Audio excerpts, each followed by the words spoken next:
Atheist Nomads, episode 335. Puritanical moral panics.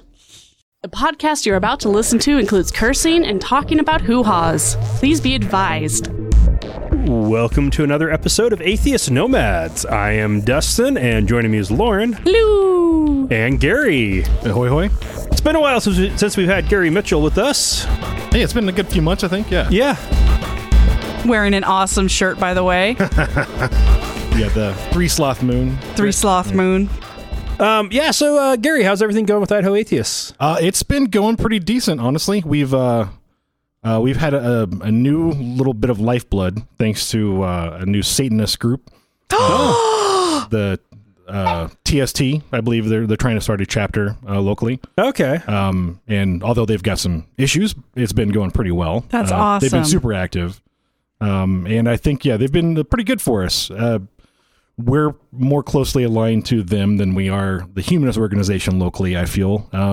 Just because our age group and everything else is a bit more aligned. So I know. Some of us are almost aging out of Idaho Atheists. Damn near, right? Some of us have bred out of it. Yeah. Looking at you, Kylie. and it's one of those where, there is a group for... I'm a dirty breeder. I just realized that. That's awesome. There is a group for parents and young children, little heathens, but... It's pretty much dead. Everybody's busy. Yeah, it's hard to keep those things up. They need a ton of resources. Yeah. You need good ideas. You actually usually need some money often to keep things going. And right. It's not... You can't just go to the zoo for free.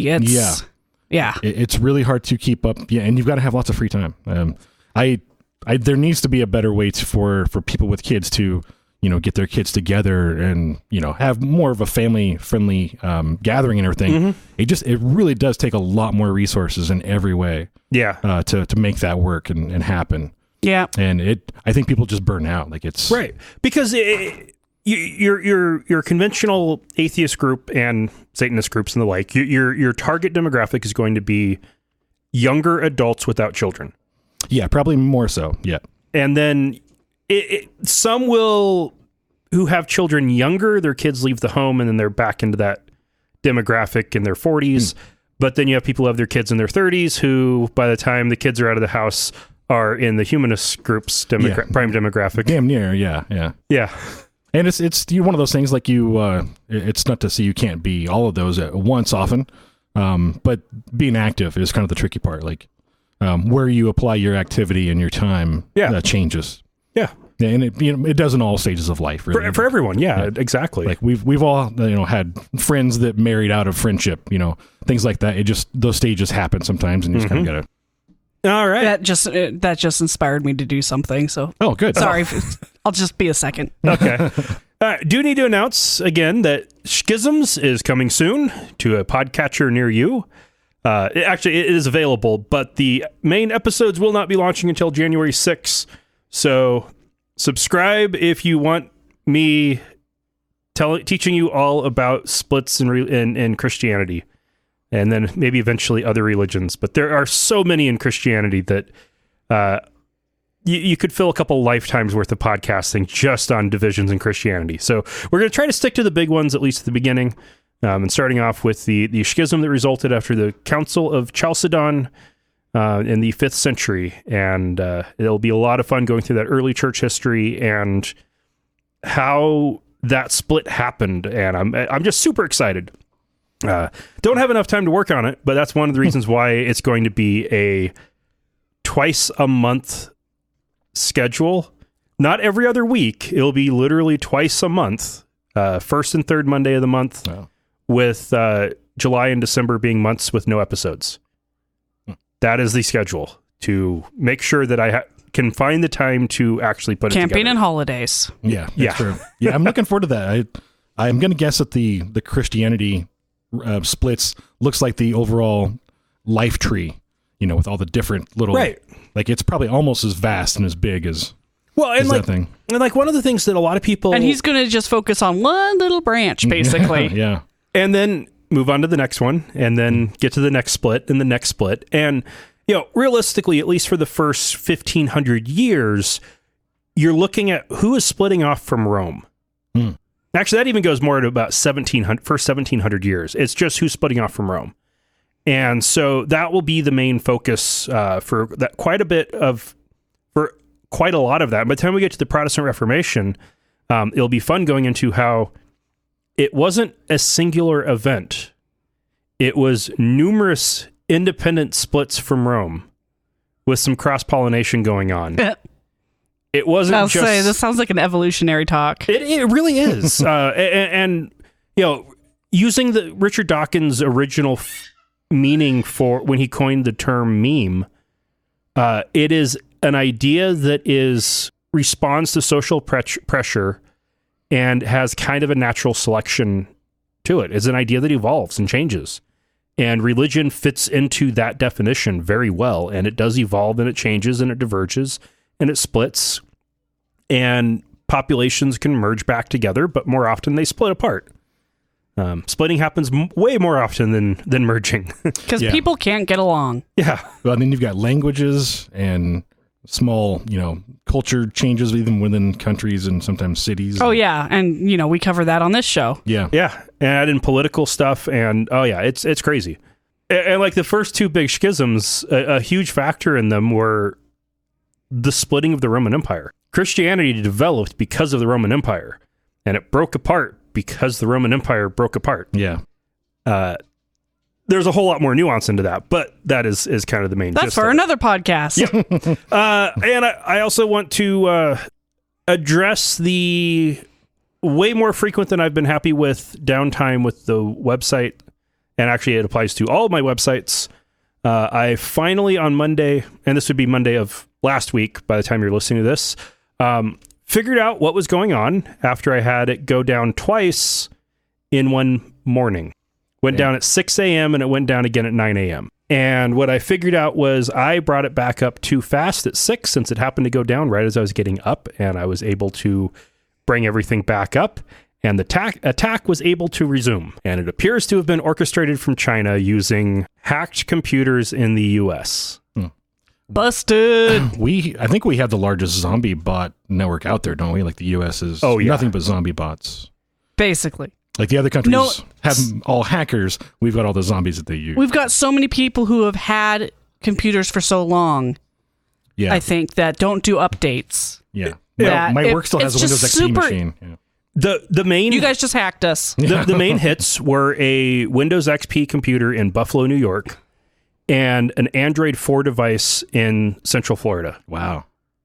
That's where most of the traffic was coming. And with WordPress, it is pretty easy to just keep hitting the same thing and keep increasing the amount of memory that's used. And it was a very smart, direct attack that worked, that appeared to have all started with a Windows 10 computer at an ad agency in Shanghai, China.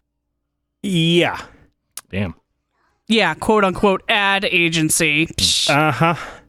Now, I've also, looking through the logs, have found there are a bunch of bots that appear to be all using the exact same image that is getting loaded on different cloud computing platforms, because they all have identical user agents.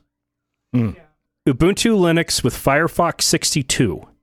That's a very old version of Firefox, and I saw that coming from DigitalOcean data centers across the U.S., AWS, I think Azure. There was some coming out of Britain, Germany, Russia, China, Singapore, Australia, all over. And it was all these similar bots. So yeah, there are bots everywhere. I concluded with it that I don't have the time to manage my own web server, so I have moved everything back over to a shared hosting provider that I used before. And they're doing most of your security controls for you. Let them handle the security stuff. Yeah, saves a lot of time. And at the point that getting attacked by China is a legitimate part of my threat model. We're legit, man. I need it. It's worth it to pay somebody else to handle that. Yeah. And we have spoken out against things that China has done enough that it is reasonable to assume that we are Yeah, when you have the term China and concentration camps within the same segment, you're probably going to attract at least somebody's attention, even if we are low on the totem pole. Yeah. I feel grown up. They probably comb the web for trigger words. Oh, yeah. And China has been actively, especially now that Congress is starting to take it seriously, they are actively trying to scrub as much as they can of their concentration camps. Yeah, they're ethnic cleansing, basically. Yeah. They are committing genocide in the western reaches of their empire, and they don't want the world to know. Except for the world does know.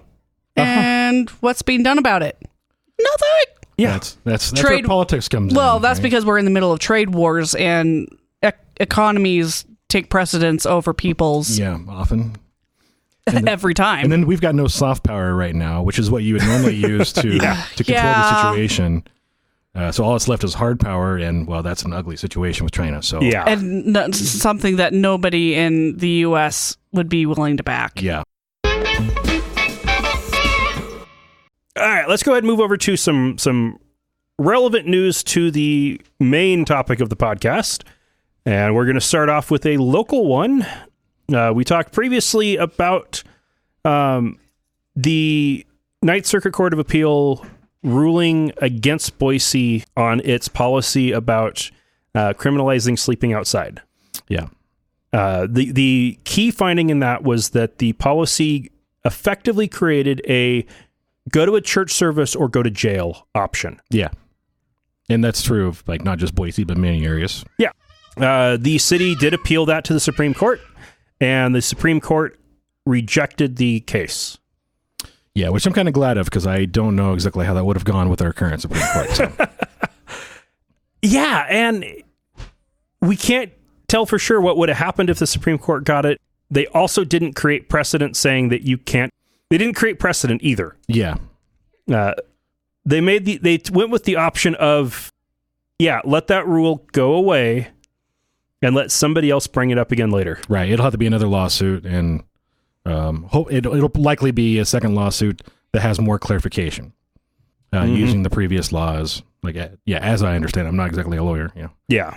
The one that would really end up pushing it would be if say someone in a city in Ohio was doing the same thing, and they got a different ruling, right, which then created a distinction, then the Supreme Court would almost have to take it. Yeah. And probably would. Yeah, because I think any other court that, if a third case came up and saw both of those previous rulings, what's that court going to do? There's almost... But so this is good. People in Boise can go to jail if secular homeless shelters are not full. Yes. But if the secular ones are full, they aren't forced to go attend religious services at the Gospel Rescue Mission to avoid going to jail. Yeah, and the funny thing about that is how hard that is to check and enforce. Oh, yeah. No one's actually going to check. So that just means that the police are not going to bother. Yeah. I guess you're just allowed to sleep on the sidewalks now, kind of thing. Right, because the whole reason for that rule was they know that the most religious homeless shelters are never full. Yeah. So that created the option to sleeping on the street is always illegal. Right. Yeah. Well, and the problem with a lot of the religious ones, even if I'm okay with a lot of the services they provide, they often have to split up families. Mm-hmm. They often put people near their abuser. They have so many rules that no one actually wants to go and use them, as I'm sure you've talked about. Yeah. But they're also very flexible in their rules that they don't allow. So if they just don't like somebody, they will find a reason to remove them. As I've seen, talk to a few homeless people locally, it's a thing for sure. Gay, trans, have a dog. Yeah. Have a child of the opposite sex who lives with you. Yep. A whole lot of things that can. Yeah. Everybody lives with is also homeless. Yeah, right. In your control or parentage or whatever. Yeah. Yeah, it's a mess, and at least the Supreme Court didn't do the wrong thing. Yeah, no, I agree with that. That is a very big bonus. Yeah. There is an article in the Wall Street Journal. It was written by psychologist, Erika Commissar, and it is behind a paywall, but the Why Evolution is True blog has excerpts from it. And the headline, "Don't Believe in God? Lie to Your Children." The premise is that children who grow up believing that there is a God and a heaven and hell will make fewer bad choices. I see. And that's, that premise, I've seen the opposite in many other studies. So I don't, I don't believe that on the outset, but I wouldn't mind taking a look at the data and seeing what the hell they've done. Lying to your kids seems like a terrible idea in most situations anyway. Like it adds into it a idea that your kids growing up believing they're going to just die and turn to dust will scar them. Lauren is coming back, and Lauren, you grew up believing that when you die, you just turn to dust, and did that scar you? Nope. No, my problems were all self-made. Mental health issues are unrelated to that. Yeah. If anything, it's a comfort. Right. And you don't have the uncertainty. No uncertainty, and it gives you greater respect for life. Because it only happens once, within your lifetime. You've got it. And when death happens, it's permanent and it's sad, and you need to think about it in a not, they're just, in another place sort of mentality. Right. Yeah, to that idea, I actually started using that app that reminds you that you're going to die. I think every half hour is what I've got to set up. It pops on my phone, like, hey, you're going to die. And it reminds you to actually do something to spur some action in yourself. That is both so sad and so beautiful at the same time. It kind of is. So I'm like, depending on your every mood. half hour seems a bit much, though. Well, it's like if you're at work and you start zoning out, it kind of pops you back into the moment. Dude, I seriously zone out all the time. Yeah. Like I've got reminders to stop and breathe, and I ignore them now. But the "you're going to die" kind of like catches my attention a bit more. Like, yes, this is a very real thing. I've got to address it kind of all the time because you're always all the time going to die. Like, there's never a time in your life when you're not going to die in the future. So plus you drive, so your risks are high. No, that's true. It is true. Everybody who drives. Yeah. All right. And the studies they were using to base it were the Nurses' Health Study 2 and Growing Up Today study. Regardless of the findings, which are kind of dubious anyway, the premise being that it's good to lie to your children. I don't care. Well, I've got a good example on it. I grew up Adventist. And as I left the church, even before I left the church, was finding that a lot of the stuff they'd been teaching me were lies. And when you start finding out that things that you were growing up as being moral absolutes are lies, it gets you to start wondering about everything else too. That is a big reason why almost every ex-Adventist starts drinking and smoking. Well, as I understand it, a lot of people question God for the first time after Santa, when they realize Santa's not real. Yeah. Like your parents lied to you about a pretty big thing in your life. And so, like, timely for the holidays. But yeah, that's the first time, like, that little Because then you stop crack. thinking, it's like, wait a second. So what other things that I've never seen before that you've told me about don't exist? Yeah. If you're that dubious. Does my uncle exist? Just having a discussion and sitting down with your kid with a photo album. It's like, okay, this person's real. This person's real. Is that Canadian girlfriend real, or is she just made up? No, Canada's not real, sweetie. Oh, man. But yeah, don't lie to your children.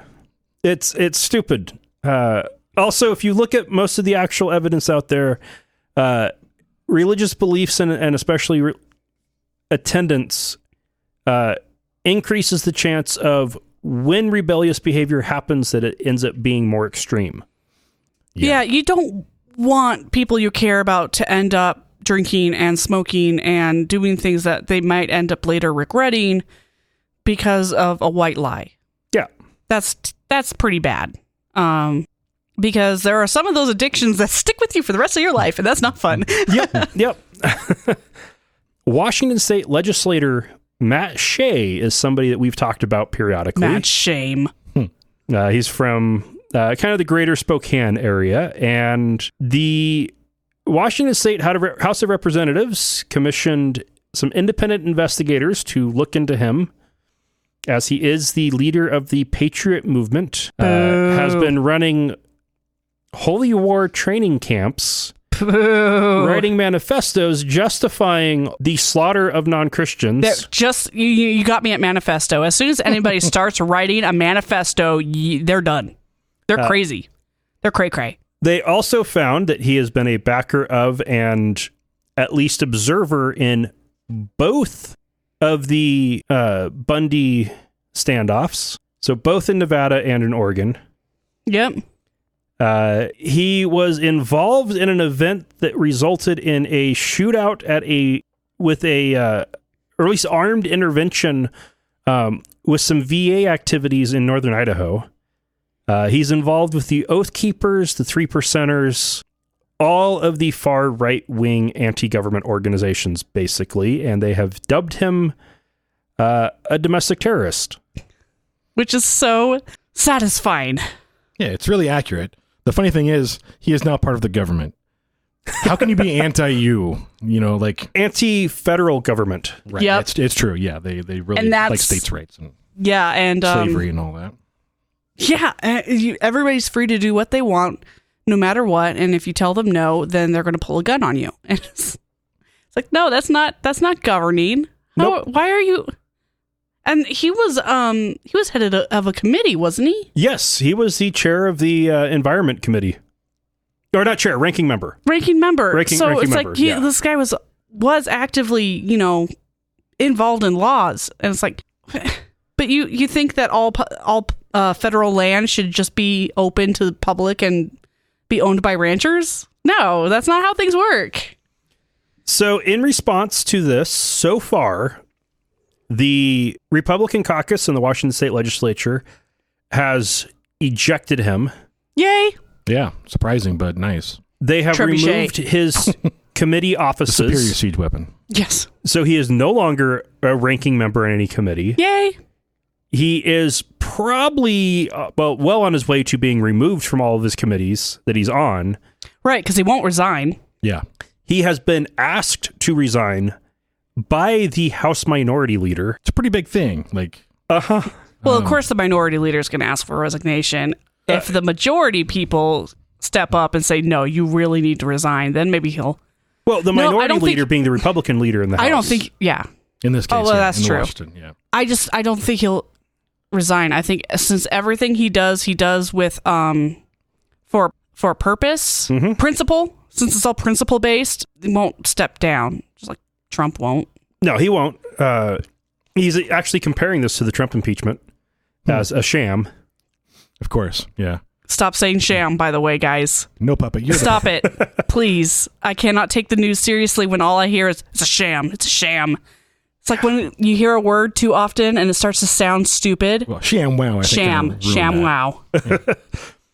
What's going to happen next is the members of the House are going to be continuing to read this report. It is very lengthy. He's got quite the history. It has also been forwarded to the FBI and U.S. Attorney's Office for possible federal charges.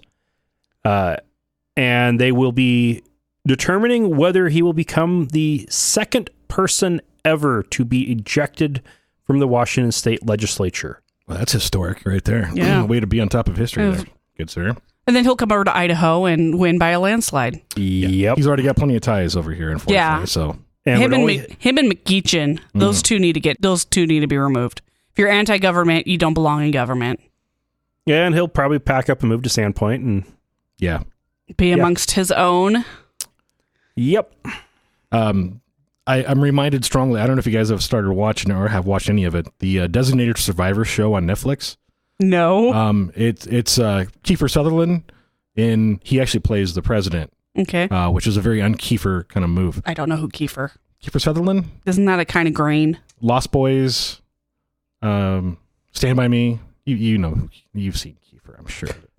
He did all the commercials on buying goats for people in the developing world. Oh, yeah. Yeah, he did. That's what I know him from. 24, the show 24. Which, if you do it right now, if you buy one goat, they'll send out 3. It's a good deal. It's a pretty good deal on goats. It's like a dowry almost at that point. Yeah. So the show is premised around an anti-government insurgent that is very similar to this scenario. Only they destroyed all of Congress and the president by bombing the State of the Union address. And so Kiefer, being the designated survivor, was in the White House and then became the actual. Yeah. So like this entire scenario is almost exactly like what's in that show. We just watched The Postman a couple of weeks ago. And I still just like, oh God, this is what they want. Yeah. The LDS really wants that scenario. Whoever has the most guns rules and sucks for everybody. Yeah. I just hope that there are people like on the dam keeping power going. Like that's the really important thing. Like we're using some technology. Oh my God. Yeah. Yeah, but with the State of the Union, there's always one member of the cabinet who is not there. Yeah. Somewhere else, and it's usually one of the lower ranking members of the cabinet, actually, that's sitting on some military base in some undisclosed place.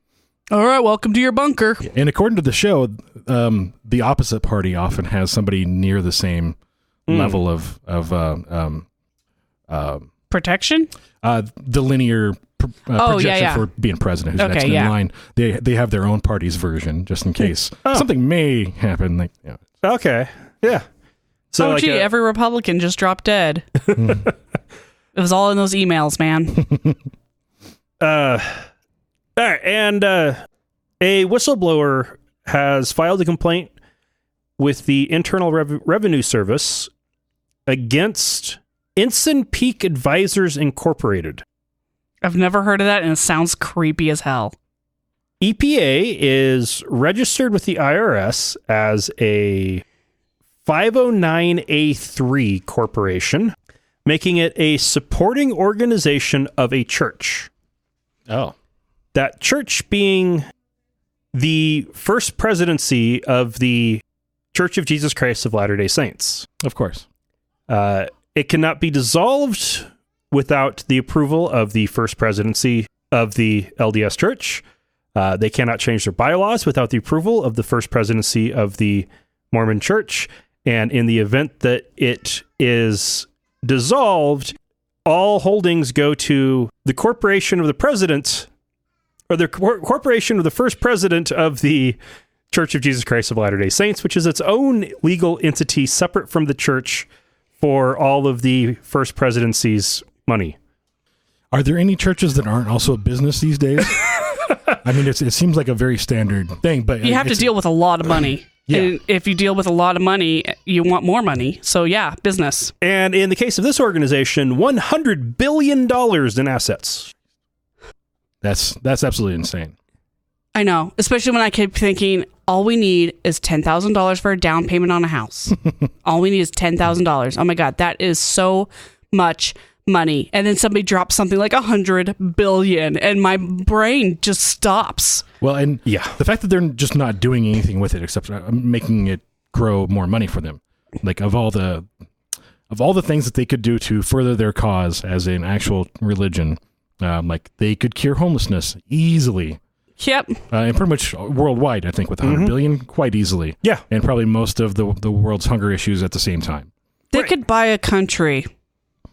Well, it sounds like they probably already have, or at least part of one. Yeah. So, okay, EPA Holdings, or EPA Incorporated, it is funded, according to this whistleblower complaint, including screenshots from company meetings, like from the actual PowerPoint presentations from like, and policies from PowerPoint. Like new hire orientation and various staff meetings about where the money comes from. And it's mostly from tithes. Yeah. Yeah. I forget who it was. There was a person who got kicked out of the church, who had a decent amount of insider information and, but not all of this information nearly. But he was running numbers like, how many members they had worldwide and everything. And I don't think he came up with quite this much. He thought like a minimum of 30 billion in tithings, like per year, which is a lot of goddamn money. And considering the Mormon Church collects the same or more in tithes than most churches do, and doesn't pay the clergy, right? Yeah, except they're all like corporate employees as well, so they're. Like most of the clergy also have jobs on like the board of the corporation, which does give them some money. But most of the bishops don't. It's volunteer or elected volunteer kind They're of volunteers. thing. They don't have a professional clergy. You don't get paid until you move to Salt Lake. And they're perfectly fine that way. And you compare that to, say, the Adventist Church, which does have paid professional clergy. Most of the tithe money goes to just paying the salaries of pastors. Good point, yeah. But if you tell any Mormon, do you realize that your tithe is going to this stockpile? What they're going to tell you is like, right, because the church is going to be there for us when everything collapses and we need to go rebuild civilization in the desert.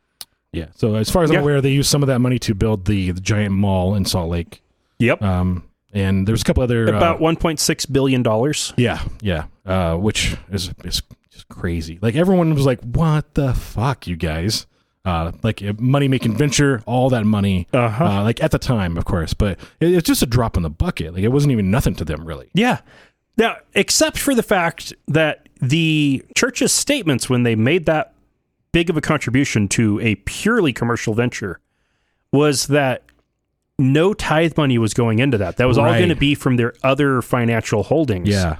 Except this organization is almost entirely funded by tithes.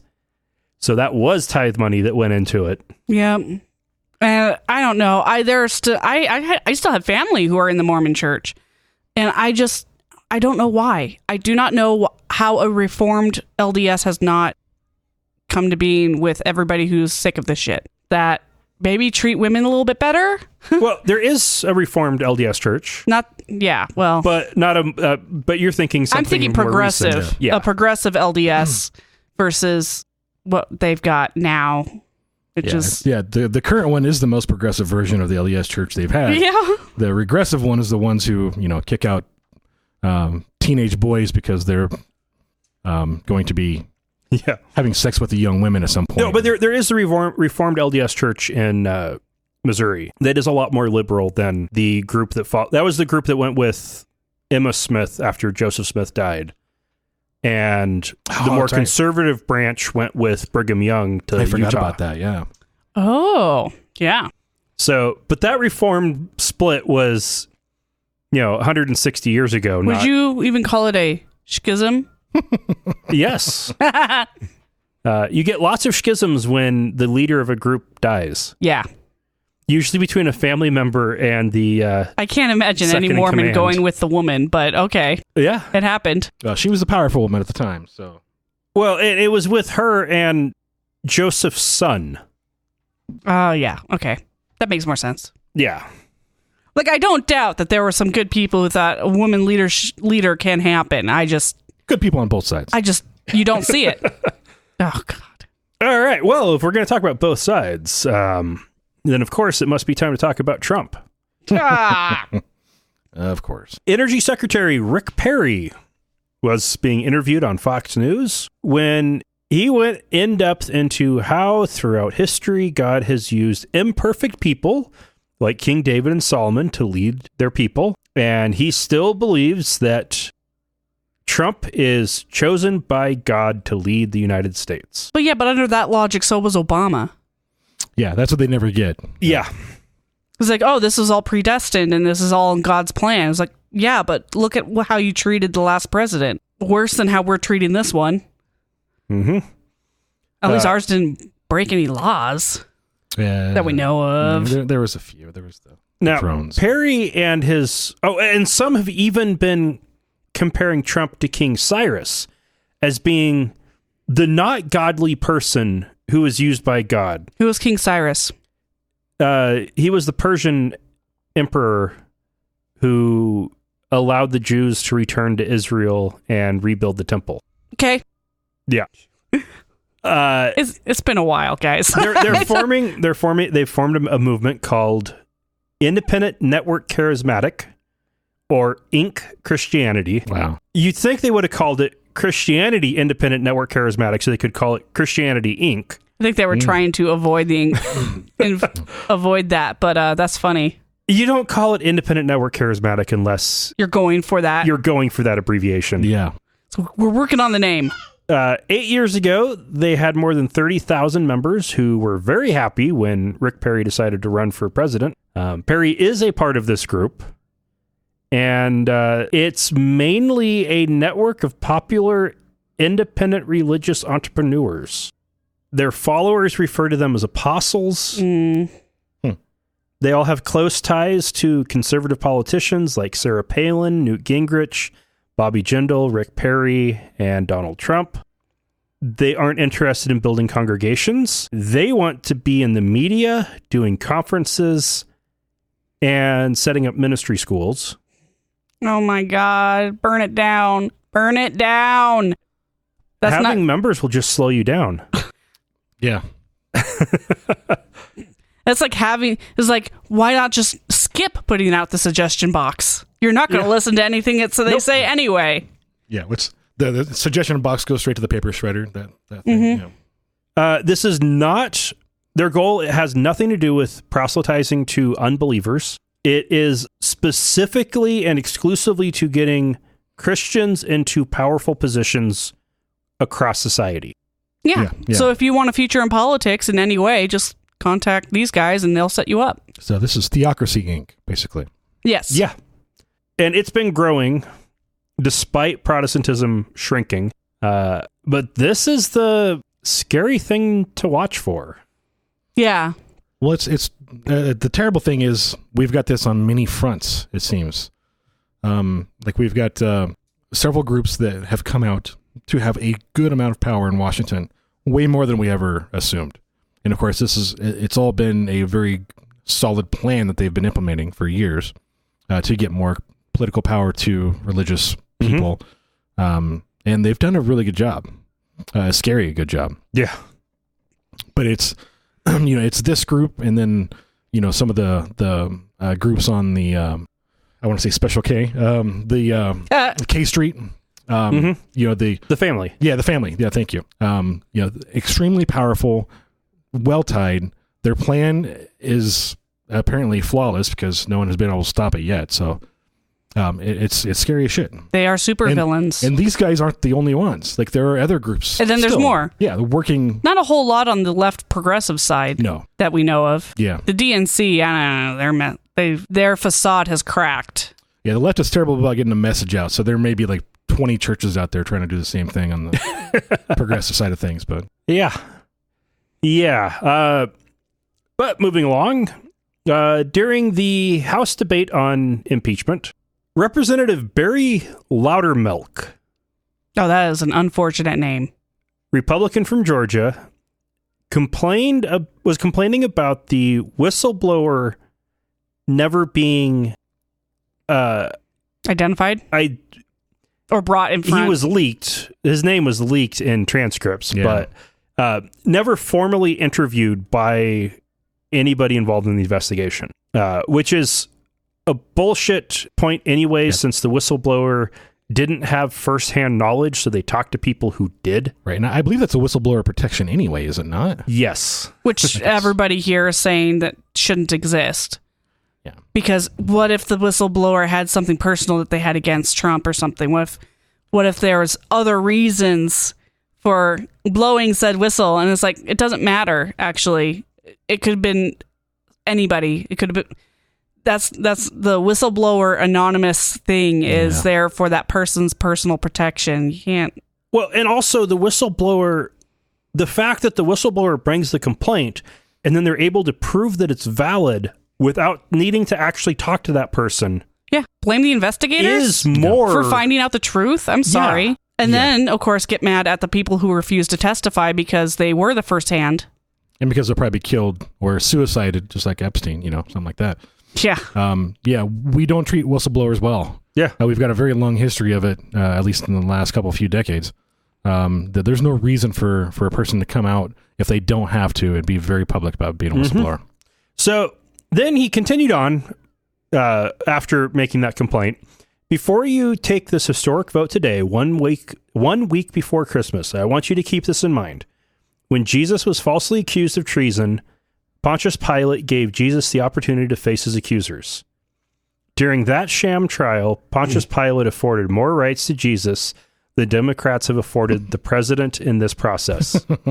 All right. That's if the Democrats had never offered, right? They did offer, but it's even worse than that. This wasn't the trial. The trial is next month in the Senate.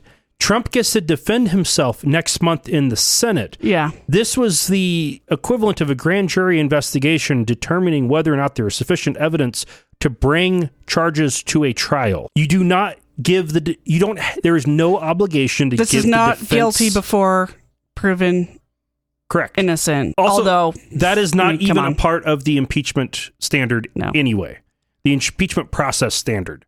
It is a complete false equivalency. And yeah, there is no need for Trump to be able to face his accuser here. Yeah. His accuser is all of us. Yeah, he'll get that in due time. He will get that in the Senate when he gets to face the House managers. Do you think he's actually going to face them? No. He'll send the same blowhards. It's looking like they're going to use the same blowhards from the House for his defense. So Jim Jordan then and Ratcliffe and... Oh, God. I won't be able to watch it. Yeah, do excerpts. Not unless, I do want to watch Jim Jordan and look out for his jacket, though. If he ever wears it. GYM Jordan. Yeah. Jim Jordan. Yeah, their cavalcade of characters is really terrible. The characters is a good description of it, because I don't think anybody is being human here. They're playing parts. Yeah. And they're making this as dramatic of a fiasco as they can, and then they're blaming it on the Democrats and the people who are part of the investigation. Yeah. It's often like the victims. Yeah. I'm like, but you guys are the ones that are coming up with all these sound bites and this stupid and lying, just straight out lying to cover something. It's like, you're the bad guys here. Yeah. All right. So and finally a positive step from the Catholic Church. Pope Francis has abolished the rules that made allegations of a priest being involved in sexual abuse a pontifical secret. Declaring something a pontifical secret is the equivalent of top secret, where you will be excommunicated from the church if you break that. And probably suicided too. Like, let's be honest, yeah. You'll have somebody helping you commit suicide. Right, yeah. The mob will show up and you will disappear. Yeah. Yeah. This is a move that has come after much of the Catholic Church has already stopped following it and is handing over records to authorities. Finally. They were running the risk of getting excommunicated by participating and cooperating at all. Yeah. Yep. And the risk is big enough. Yeah. And now you got the leadership of the Catholic Church playing catch up. Mm-hmm. And it's like, no, you guys you're supposed to be ahead of the game, not this far behind. So yeah, say what you will about the Pope. He's not a good Pope. He's still not a good person. He's a rapist. He might be a good Pope, but that's like saying that you had a really good shit. Those do exist. That's true. It was satisfying, but you're not going to keep it. Right. Aww. You're not going to keep it, and it still really stinks. Yeah, it's like 12 Kirks, something like that, yeah. He's probably one of the better popes we've had in a good little while. But yeah, the position itself kind of lends itself to assholery, really. That's true. You can't be everybody's friend in that kind of position. Yeah. And he came out kind of swinging on protecting the rapists. So that makes him a rapist in my mind.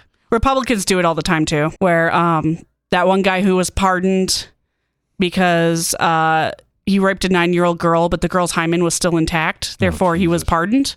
It's like, the person who pardoned him must be a rapist, because only rapists would support rapists like that. Former Kentucky governor. Yep. Now, what was interesting is when somebody recently asked him about the convicted rapist that he pardoned, he asked, which one? Yep.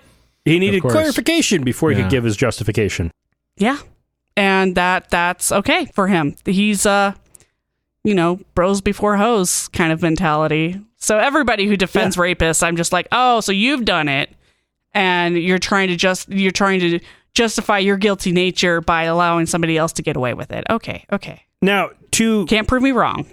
To give the Pope a little bit of credit where credit is due, a nearly 2,000-year-old organization that is operating in more than 150 countries and is realistically controlling somewhere in the ballpark of several $1 trillion in wealth is very difficult to move. Yeah, like as an organization, but God commands those at the top, right? And then so it should be like immediate like spark of change kind of thing. Right, but there's also really good precedent that if a pope screws if he pisses off the wrong cardinals, that's when the mafia shows up. The white smoke will be cremation. And yes, I know I've mentioned the mafia a couple times, but the Sicilian mob is actively involved in Catholic politics periodically. So I understand, yeah. When convenient, the Sicilian mob gets used to assist. All right, and for our final news story, and just a quick update on this one, the CDC has finished their final analysis of the recent vaping crisis that is winding down. The number of cases has been dropping steadily since September. They are confident in saying that it is vitamin E acetate that was behind it. Yeah. They have found no evidence that any legally purchased nicotine-containing vape products have been involved. It has been mostly black market and all THC. In particular with that, there was some question because of people claiming that they hadn't vaped any THC and had just vaped nicotine. All right, and Lauren's going to lay Kylie down for a nap, so she's leaving now. But so there was some initial uncertainty there, and they have concluded based on some laboratory testing where they have found in some of the lung samples that were taken, they found THC. Yeah, it's people who would probably be in trouble for actually like telling the truth about vaping THC. So why would you? Yep. Like even the CDC, I think a lot of times. Like I know when I was seeing some of that, it was, okay, you've got 75% of people with this issue are admitting to using an illegal product. The other 25% are saying they haven't used the illegal product. That means they have all used that illegal product. Yeah, and that's what the numbers were kind of showing early on. Like, there was no other explanation outside of the illegal black market THC cartridges. Mm-hmm. And the two brothers in Canada, I think, were arrested for it too. Wisconsin. Was it Wisconsin? Oh, okay. Yeah. I guess our Canada? I don't know. Yeah, so knowingly put people in danger. And it's likely that they're probably not the only creators or providers of black market THC cartridges that do the same thing. Yeah. And we're going to take a quick break, and then we've got a little bit of a discussion. Puritanical moral panic. This is something that Americans have loved, basically, for a long ass time. Well, since our beginning, damn near, yeah. Well, if you want to go back to the Puritans themselves, they loved it. Yeah. With the witch hunts. It seemed to die down a bit with around the Revolutionary period. But it started popping back up really quickly around the Second Great Awakening with groups like Adventists and Mormons with restrictive health messages where they were decrying the use of tobacco, alcohol, coffee, tea, in some cases eating meat or eating certain kinds of meat, and just creating these very, very rigid lifestyle frameworks. You had and also around that same time was when the temperance movement was starting, which was often had some serious overlap with the women's suffrage movement. Yeah, right. And understandably so. It was maybe misguided, but it was understandable at the time, I think. Yeah. Which eventually was successful in 1920 with the prohibition of alcohol. Yeah.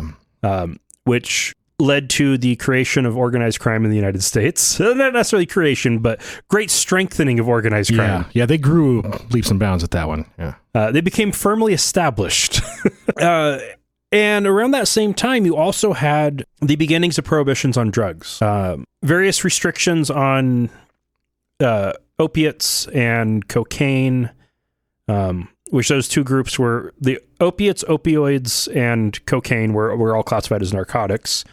Those started to get restricted down to requiring a license and a physician order as they sought to criminalize the usage of the products recreationally. Right. Initial enforcement was against white people smoking opium because they tended to do that in seedy places where there was other things of moral disrepute that you could be doing. Sex. Having fun. Yeah. Yeah. Basically, sex. Yeah. Get high and have sex in an opium den. So they started trying to first keep white people away from it and then eventually banning them as well. I don't want to try it, but that actually does sound kind of fun. A little bit romantic. Like, just get completely high and, a small little opium orgy. Like, I've seen some of the drawings, the sketches from the 1800s, I think, roughly. Maybe turn of the century. And yeah, it actually looks kind of lovely, but don't do opium. I don't think would be a good. Yeah. And it continued on. Also around that same time was when prostitution started being banned. This is despite the fact that if you look at history, the West was built by prostitutes. Oh, yeah. Like, the only signs of civilization was where prostitutes were. You had farmers and miners and prospectors and ranchers out away from the settlements, and then you'd have these settled towns where the anchor of the town were the prostitutes. Yeah, until you could have a saloon, you could have a bar, but until a prostitution, I don't know, bordello or whatever at the time opened up. Yeah, it wasn't really a town. They didn't even bother naming anything until Yeah, in the city of Walla Walla, one of the reasons why it was so prominent was, and it's not very prominent now, but it was in the Wild West days, where it was for a long period of time, the second largest city in the Northwest. Wow. Second only to Portland. Damn. Well, it got to 30,000 people by 1860. Yeah, that's huge. Stayed there for the next 150 years. It just didn't grow. Yeah, right. But throughout the rest of the 1800s, it was where prostitutes would go to retire, and they had money. And so that's part of why it's a town with 3 colleges. It had the nicest library in that part of in the Western U.S. for a long time. That library was built with prison bricks with prostitute money. I've heard that, yeah. And most of the city was built with prison bricks and prostitute money. Makes sense, I guess, yeah. But prostitution started getting banned. The West was settled. There were families in cities. You didn't need so many whores. As time progresses, you get to the Satanic Panic in the 1980s. There have been a lot. The recent vaping crisis would be another example of a moral panic. Yeah. Where you had this health crisis happening at the same time that there's rising use by teens of Juul products in particular, chasing that nicotine buzz that you can get with the device that has such a high nicotine level. Yeah. And easily hidden. Like they're very small devices. Easy to hide, easy to abuse. Yeah. It created an opportunity for moral panic. The Republicans are trying to create a moral panic in response to the impeachment effort, trying to claim that this will destroy civilization or destroy the democracy by making impeachment a purely political thing. By following democratic rules, apparently, is how you destroy democracy. And the left does it too. Some of the way people talk about climate-related stuff is almost designed to try to trigger a moral panic. It has failed because when you're trying to actually back up something with data, it's really hard to create a panic. Yeah, people don't like data so much. When you have to word things accurately, it can be tricky to say, the evidence suggests that, and we need to do X by Y to avoid Z from happening. And that doesn't fuel panic as much as This will destroy democracy. Yeah, to paraphrase Mark Twain, a lie is across the country before the truth gets out the front door. It's so much easier to follow and to lie. Like, you can make it as easy to understand as you want to. It's a lie. Yeah. The truth is often more complex. And in a lot of the cases that we're dealing with now, it's science. And science is not that easy. Like, it is... We're getting to the point where it's way more complex. It's usually science upon science. So if you don't have this very base grounding idea of what science is, you can't understand like the concepts that people are trying to explain using modern science. And a lot of people don't. They don't know like the scientific method. It's unknown to many people, especially in the U.S. at least. Possibly some parts of the rest of the world, but the U.S. is very bad about science. Oh yeah.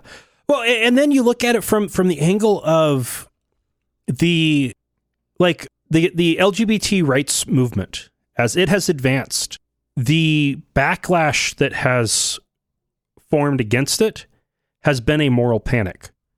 The establishment of the moral majority to create the modern politically conservative religious right was an intentional move to create a moral panic around the murder of unborn children.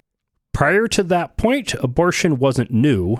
It had been around forever. It just wasn't anything that anybody other than Catholics cared about. Yeah. And it was turned into a moral issue and turned into a panic. And yeah, if you convince people that millions of babies are being murdered every year, that is panic worthy. Yeah, it sounds terrible. It's just not true. Yeah. Their definition of what a baby is ridiculous. Yeah.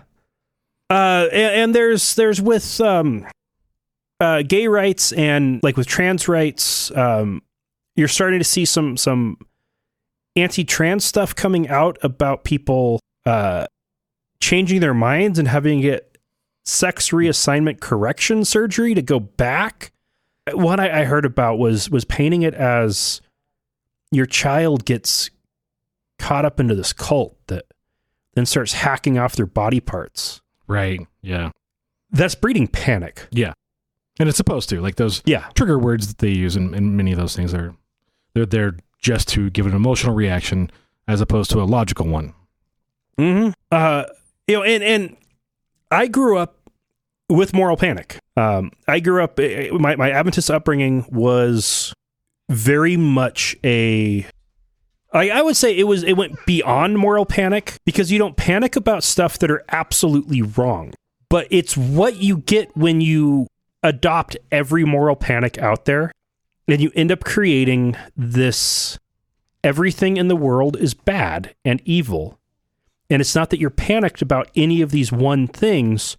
You're panicked about the world. Yeah. The outside world is scary because the outside world is evil. Well, I think that's kind of what we're seeing. Like, I bash on boomers a lot because it's kind of fun and funny and accurate at the same time. But truly, as a group, they are extremely xenophobic.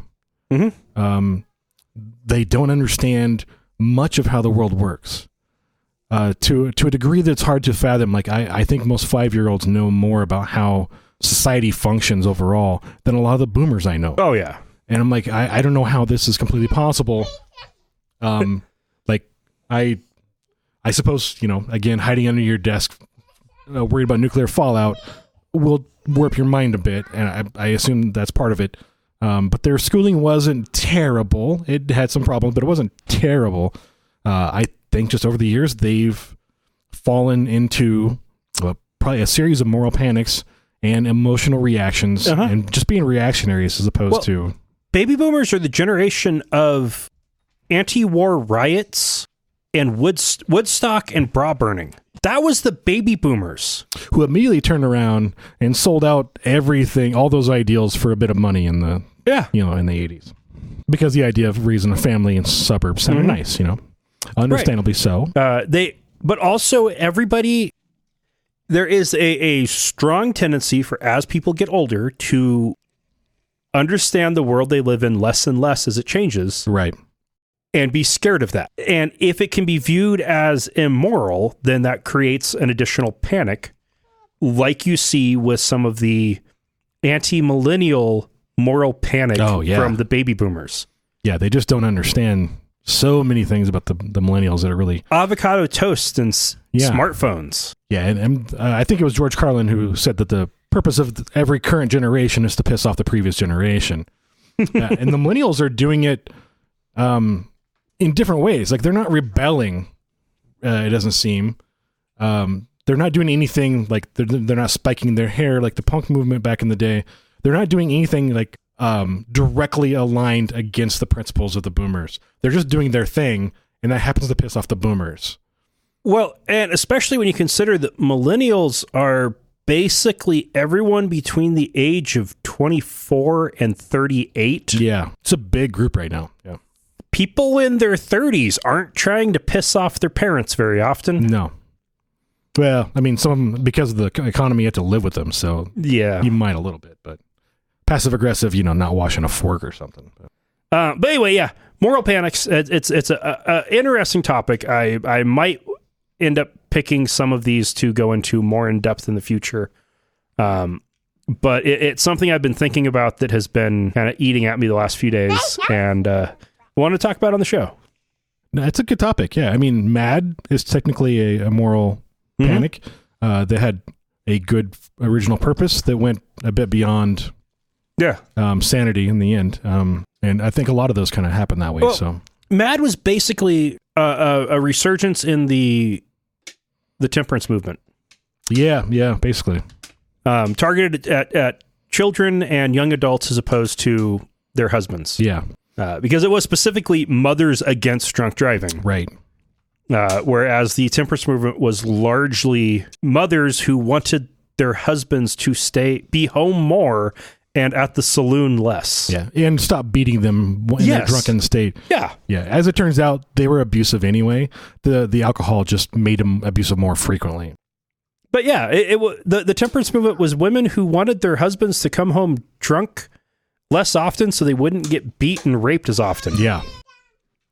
That's kind of noble, but instead of standing up to their husbands or trying to start a national conversation about don't be an abusive, rapey asshole, they went with take away their booze. Yeah, I mean, they saw that as the problem, not their husbands, right? Like, yeah, their husbands are human, so they can't be a problem. In those days, we didn't really have a ton of psychology floating about. So it would make sense. It really would. You would see alcohol as the problem.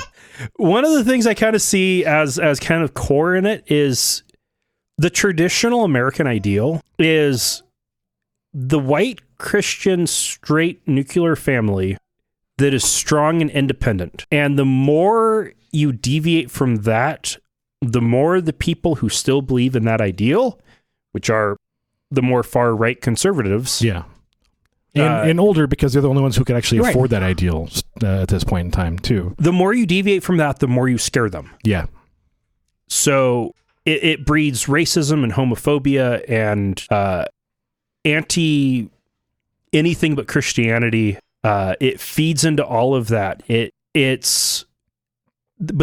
We keep on seeing cracks in that facade as, the baby boomers started cracking it with women in mass joining the workforce. Yeah. And then the sexual revolution to go along with that.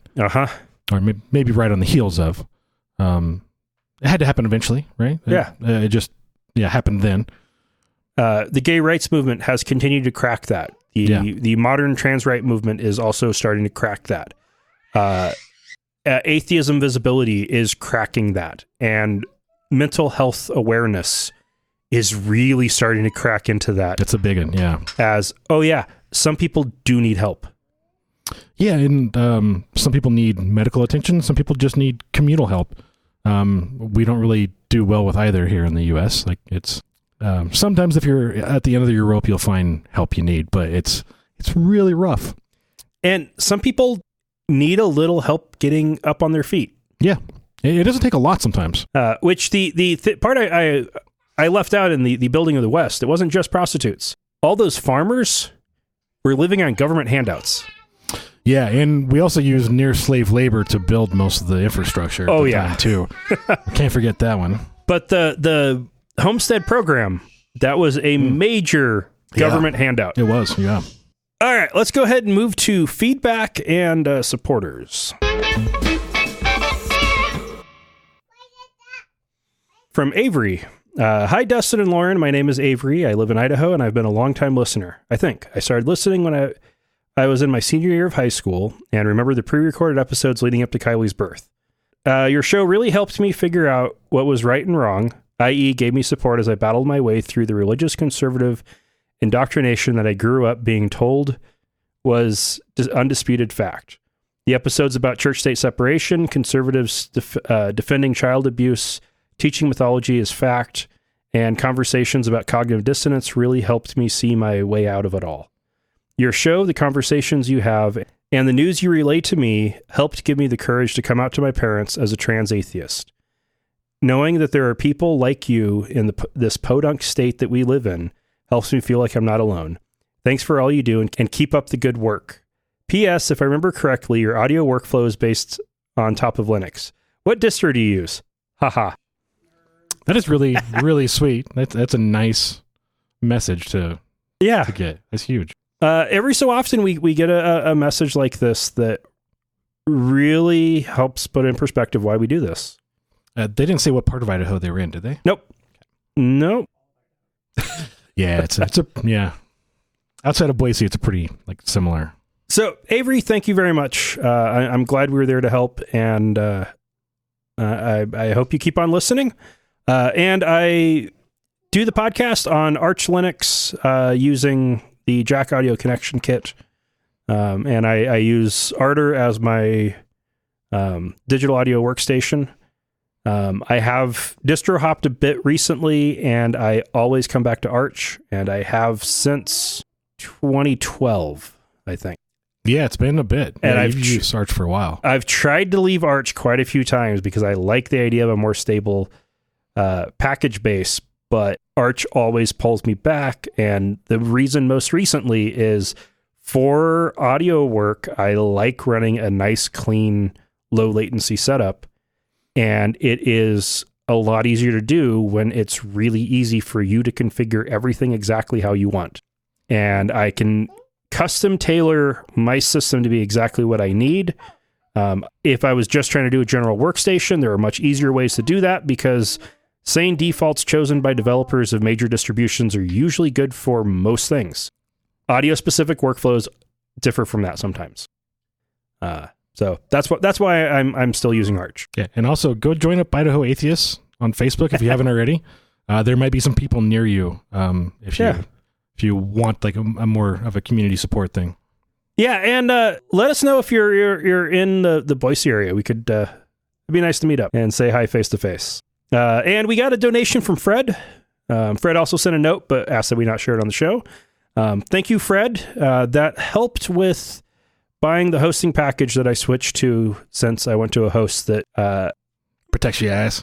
Really wants you to buy a year or more at a time. Yeah, it's really common these days, right? Yeah. And so that was very helpful. And it's the holidays, so it really meant a lot. So thank you very much, Fred, and thank you, Avery, for your kind words as well. Gary, thank you for joining us. Thank you for having me. Lauren, thank you for participating and taking care of Kylie. And listeners, remember, not all those who wander are lost. Also that.